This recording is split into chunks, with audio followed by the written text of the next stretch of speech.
Solar panels are revolutionizing the way we harness energy. But have you ever wondered how they work? Let's break it down step by step. Solar panels are devices made up of photovoltaic (PV) cells that convert sunlight into electricity. These cells are typically made from silicon, a key material in semiconductors. When sunlight hits the PV cells, it knocks electrons loose from their atoms. This creates an electric current, which is captured by the panel's circuitry. The generated electricity is in the form of direct current, DC. An inverter is used to convert this into alternating current, AC, which powers our homes and devices. A complete solar energy system includes panels, an inverter, sometimes a battery for energy storage, and a meter to measure the energy produced.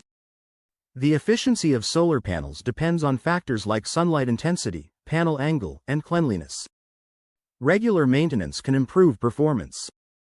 Solar panels provide clean, renewable energy, reduce electricity bills, and contribute to a sustainable future. Now you know how solar panels work. Are you ready to make the switch to solar energy and power a brighter tomorrow?